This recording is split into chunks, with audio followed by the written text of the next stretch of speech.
Porsche finally leaks out its new 911 to the public, which, of course, we reported on last week. This weekend, the Pebble Beach Concours d'Elegance, where Mercedes is the headliner, along with the iconic Ferrari GTO. Our man on the scene, Ed Jinks, is there, and we'll have a full report on the event Monday.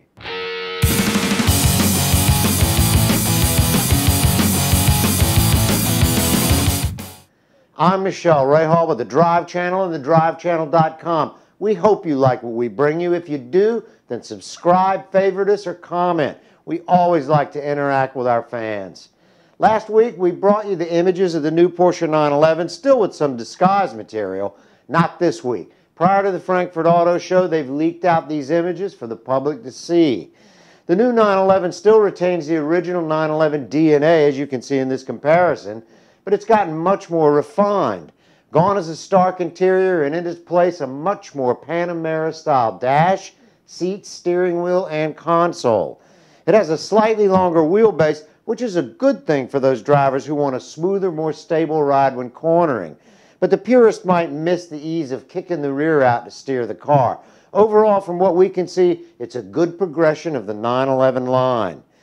In Pebble Beach, it may be 125 years of Mercedes that's being celebrated, but the Ferrari 250 GTO is also being given its due. It should, for what these cars are going for today.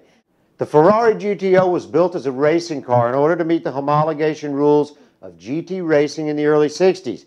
100 of these beautiful and brutish cars were supposed to be built, but only 39 made it into production. Enzo Ferrari took the car numbers out of sequence.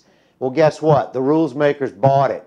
You got to hand it to them. I don't remember who said this, but the quote is, Enzo Ferrari was a great man, just not a good one. Having had the opportunity to drive one of these back in the early 90s, I can tell you it wasn't made for beginners. It was fast, stiff, and not quiet, which makes it a hell of a drive. That V12 really does change the way that you hear other engines perform. We'll have complete coverage from the event for you on Monday. Until then, I'm Michelle Rahal with the Drive Channel and thedrivechannel.com. See you next time.